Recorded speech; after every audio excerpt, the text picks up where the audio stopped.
Kemudian yang keenam, tuzakki biha amali. Dengannya engkau sucikan amalku. Ya, dengan rahmat Allah itu amal seorang hamba disucikan. Ya, sehingga amalnya itu menjadi amal yang makbulah, amal yang diterima oleh Allah Subhanahu wa taala. Karena di dalam amal itu hanya ada niat karena Allah dan berorientasi untuk mencari ridha dari Allah Subhanahu wa taala. Karena banyak sekali orang beramal, tapi di dalam amalnya itu ada hal-hal yang bersifat riya, ada hal-hal yang bersifat syirik, ya. Dan ada banyak hal yang itu bukan karena Allah. Dampak dari itu, maka amal-amal itu tidak ada manfaatnya di sisi Allah. Tetapi dengan hadirnya rahmat Allah pada diri seorang hamba, hamba Allah itu terselamatkan dari amal-amal yang niatnya itu bukan karena Allah, sehingga amalnya itu menjadi bersih. Ini bersihnya amal, ini mengakibatkan amalnya itu menjadi amal yang soleh, amal yang solehah, yang makbul, yang makbulah, yang diterima di sisi Allah Subhanahu wa taala. Tidak menjadi amal yang mardud, tidak menjadi amal yang tertolak. Itulah fungsi rahmat Allah yang keenam, membersihkan amal. Kemudian yang ketujuh, tulhimuni biha rusydi. Dengannya engkau ilhami kecerdasan pada diriku. Orang yang hadir rahmat Allah pada dirinya ini akan menjadi cerdas. Cerdas itu beda dengan pandai atau pintar. Pandai atau pintar itu bisa diperoleh dengan ketekunan dan melatihnya secara berulang-ulang. Tapi kalau kecerdasan tidak bisa. Dia bersifat spontanitas, ya, hadir karena ada rahmat Allah pada diri seseorang. Ya. Jadi kecerdasan itu hadir karena ada rahmat Allah pada diri seseorang. Dan itu tidak sama dengan pintar. Kecerdasan tidak bisa dilatih. Yang bisa dilatih itu adalah kepandaian atau kepintaran. Cerdas itu spontanitas, ya, dan tidak permanen. Sifatnya temporer. Kadang-kadang orang bisa mengeluarkan pemikiran-pemikiran yang brilian, tapi kadang-kadang dia tidak mendapatkan hal-hal yang brilian, karena ada kaitannya dengan rahmat yang Allah berikan pada seseorang itu. Kemudian yang kedelapan, wa turaddu biha al-fati. Dengannya engkau kembalikan kelembutanku. Jadi rahmat Allah itu kalau hadir pada diri seseorang, batin seseorang itu akan lembut. Lembut dalam pengertian batinnya itu akan mudah terharu kalau dia melihat penderitaan dan kesusahan orang. Batinnya gampang tergugah kalau dia diberi aba-aba untuk melakukan ibadah. Batinnya itu akan mudah bersemangat untuk berfastabiqul khairat. Itulah batin yang lembut yang terjadi karena hadirnya rahmat pada diri seseorang. Ada orang yang melihat penderitaan orang, dia sama sekali nggak tersentuh. Orang menderita itu urusan orang, bukan urusan dia. Ya. Mendengar suara azan, dia tidak terpengaruh. Silahkan saja yang mau pergi sholat, yang nggak mau nggak ada masalah. Ini kekerasan hati, tidak ada kelembutan dalam hatinya, tidak merespon panggilan ibadah. Kenapa? Karena tidak ada rahmat Allah di dalam diri yang bersangkutan. Kemudian yang terakhir, yang ke-9, tu'simuni biha min kulli su'. Dengannya engkau melindungiku dari segala keburukan-keburukan. Ya. Jadi kalau rahmat Allah itu datang pada diri seseorang, maka rahmat Allah itu akan menjadi pelindung seseorang dari keburukan-keburukan dirinya sendiri dan juga dari keburukan-keburukan makhluk Allah yang lain. Ya. Jadi dirinya tidak akan berbuat buruk, makhluk-makhluk Allah yang lain pun tidak akan berbuat buruk kepadanya kalau rahmat Allah itu hadir bersama dirinya. Jadi inilah 9 fungsi rahmat Allah pada diri seorang hamba, sehingga Nabi Muhammad SAW di antara untayan-untayan bait-bait doa beliau yang panjang, beliau selalu menyisipkan kalimat Allahumma inni as'aluka rahmatan min indika. Ya Allah, sesungguhnya hamba bermohon kepadamu akan rahmat dari sisimu. Kenapa? Karena begitu penting fungsi dari rahmat-rahmat yang Allah turunkan kepada kita selaku hambanya. Kemudian Bapak-bapak dan Ibu-ibu serta anak-anak kami yang dirahmati oleh Allah Subhanahu wa taala,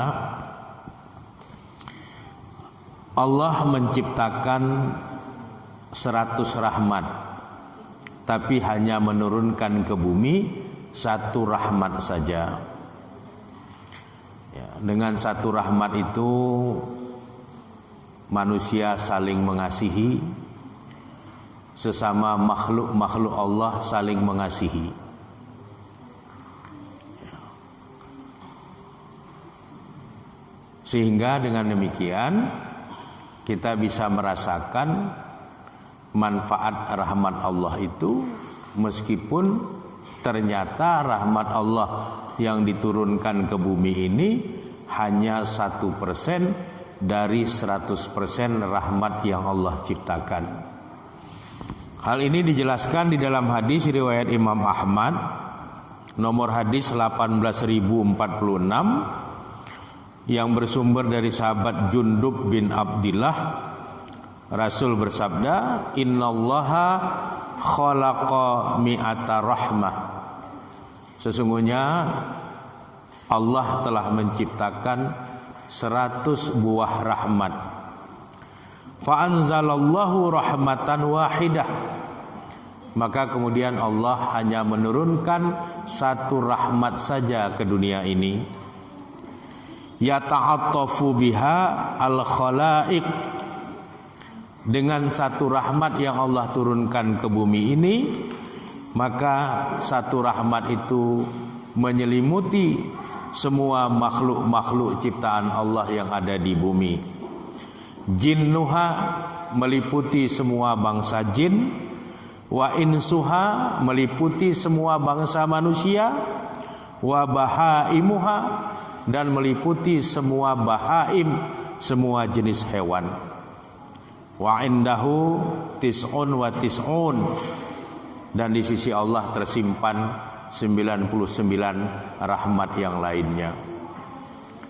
Ya. Jadi rahmat Allah yang diturunkan ke dunia ini hanya 1 dari 100 rahmat. 99 itu nanti ada di dalam surga, diberikan kepada hamba-hamba Allah yang masuk ke dalam surga. Ya. Di dalam surga orang makan tapi tidak buang air besar. Orang minum tapi tidak buang air kecil.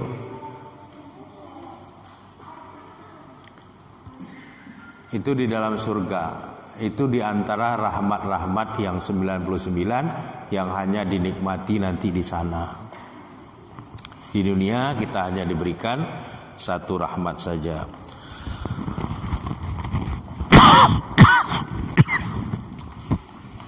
Kemudian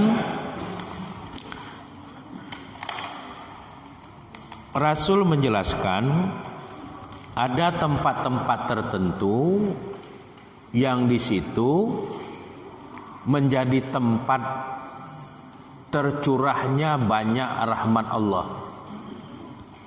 Yang pertama tempat itu adalah masjid. Jadi kalau mau mendapatkan banyak rahmat Allah, itu datanglah ke masjid, datanglah ke musola, datanglah ke menasah, tempat orang beribadah, tempat orang menegakkan sholat, tempat orang berzikir dan sebagainya. Kenapa seperti itu? Karena di dalam hadis yang diriwayatkan oleh Imam Tirmizi, nomor hadis 289, yang bersumber dari Fatimah Al-Kubra, putri Rasulullah SAW, di mana Nabi mengajarkan kalau kita masuk ke dalam masjid, berdoalah dengan kalimat Allahumma ftahli abwaba rahmatik. Jadi kata kuncinya ada pada kata abwab. Bab itu artinya satu pintu. Abwab itu punya banyak pintu. Jadi dengan kita masuk ke masjid, banyak pintu rahmat di dalam masjid itu terbuka untuk kita. Sehingga pada saat kita masuk ke dalam masjid, kita mendapatkan banyak rahmat Allah. Dan kemudian kita keluar dengan membawa banyak rahmat Allah pada diri kita.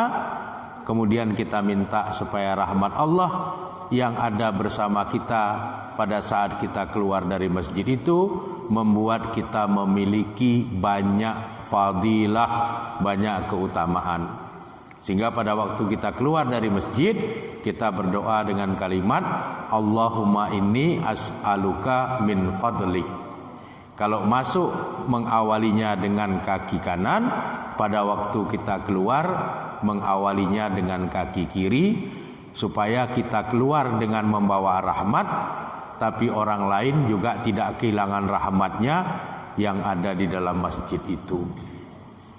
Ini menjadi penting untuk kita cermati. Kalau mau mendapatkan banyak rahmat Allah, masuklah ke masjid, beribadahlah di dalamnya. Kemudian yang kedua, tempat-tempat yang di dalamnya banyak rahmat Allah itu adalah setiap rumah tangga dari kalangan orang Islam dan orang-orang yang beriman. Dengan catatan di dalam rumah tangga itu dibacakan ayat-ayat suci Al-Quran. Oleh karenanya jangan sampai sebuah rumah tangga dari hamba Allah itu sepi dari bacaan Al-Quran. Bacalah Al-Quran, ya, sesibuk apapun kita, sempatkan diri untuk membaca Al-Quran. Ya, nggak bisa banyak, minimal 1 ain pun boleh. Habis maghrib boleh, habis subuh boleh, sebelum subuh boleh, sebelum tidur boleh. Tapi sempatkanlah. Jangan sampai Quran dibeli, dari mulai dibeli sampai meninggal Quran itu rapih terus. Karena nggak pernah disentuh, nggak pernah dibuka, apalagi dibaca. Karena dengan cara itulah rumah tangga itu akan kedatangan banyak rahmat. Sehingga rumah tangga itu menjadi surga bagi setiap penghuninya. Kalau tidak, rumah itu akan panas. Sebab tidak kedatangan rahmat yang dibawa oleh malaikat rahmat. Yang ada suami sama istri bertengkar tiap hari. Orang tua sama anak ribut tiap hari. Kenapa? Karena tidak ada rahmat yang dibawa oleh malaikat rahmat atas perintah Allah ke rumah itu. Sebab di dalam rumah itu tidak dibacakan ayat-ayat suci Al-Quran sebagaimana yang diharapkan oleh Allah dan Rasul-Nya. Oleh karenanya kita harus membiasakan diri. Kalau kita selaku orang tua tidak membiasakan diri membaca Al-Quran di rumah, maka anak-anak kita pun akan payah untuk mencari tauladan kepada diri kita. Tapi kalau kita habis maghrib baca Quran, anak kita mendengar, besok kita bilang, nak kalau bapak baca Quran, kamu pun baca Quran. Ini akan lebih mudah untuk dia ikuti, karena kita tidak hanya menyuruh, tapi memberikan keteladanan. Kemudian yang ketiga, tempat kita untuk mendapatkan rahmat yang banyak, kalau kita melakukan rudda salam. Ya, melakukan banyak salam, ya, mengucapkan salam, menjawab salam. Jadi di dalam salam kita itu ada rahmat untuk orang yang kita ucapkan, balasan salam dari dia, ada rahmat Allah untuk diri kita. Jadi umat Islam itu harus menghidupkan tradisi-tradisi yang dengan tradisi itu rahmat Allah akan datang menghampiri dirinya. Ini menjadi penting. Karena rahmat Allah itu menjadi bahagian dari kekuatan umat Islam itu sendiri. Jadi kalau umat Islam itu dijauhi dari rahmat Allah, maka dia akan melemah. Dia akan melemah. Rumah tangga yang di dalamnya enggak pernah dibacakan ayat-ayat Al-Quran menjadi panas. Ya, suami istri bertengkar terus dan sebagainya. Tidak ada ketenangan dan kenyamanan dalam rumah tangga itu. Rahmat Allah tidak hadir di situ. Antara satu orang Islam dengan orang Islam yang lain tidak pernah saling mendoakan, karena tidak ada salam yang mereka ucapkan dan tidak ada salam untuk membalas ucapan salam orang. Padahal di dalam salam itu ada rahmat Allah yang akan diberikan kepada orang yang mengucapkannya dan kepada orang yang memberikan jawaban atas salam orang lain kepada dirinya. Kalaulah kita paham betapa luar biasanya makna rahmat ini bagi perjalanan hidup kita, maka niscaya kita tidak akan menyia-nyiakan peluang untuk memperoleh rahmat Allah itu untuk diri kita semua. Termasuk kita terpanggil untuk melaksanakan ibadah kurban itu untuk mendapatkan rahmat Allah, untuk mendapatkan kasih sayang Allah. Allah memberikan peluang yang begitu besar. Di dalam ibadah kurban kita itu, kita akan diberikan pahala yang luar biasa banyaknya. Ini kan karena rahmat Allah, karena rasa kasih sayang Allah. Seandainya syariat kurban itu tidak ada, kita akan bingung bagaimana mencari pahala dalam waktu yang singkat, dalam jumlah yang begitu banyak. Kita akan mengalami kesulitan. Tapi atas rahmat Allah, Allah mensyariatkan ibadah kurban, lalu pahalanya sebanyak dari helai bulu hewan yang kita kurbankan itu. Kalau bukan karena rahmat Allah, tidak ada syariat itu. Jadi bersyukurlah kita dengan adanya banyak rahmat Allah yang menghampiri perjalanan hidup kita, sehingga ini semua akan sangat bermanfaat baik dalam kehidupan kita di dunia ini, lebih-lebih dalam kehidupan kita di alam akhirat kelak. Saya rasa inilah yang bisa saya sampaikan. Mudah-mudahan apa yang saya sampaikan ini dapatlah kiranya menjadi bahan renungan, menjadi penambah ilmu dan wawasan bagi kita bersama. Kurang dan lebih saya mohon maaf kepada Allah Subhanahu wa taala, saya mohon ampun. Hadanallahu wa iyyakum ajma'in. Wallahu a'lam bisawab. Walhamdulillahi rabbil alamin. Assalamualaikum warahmatullahi wabarakatuh.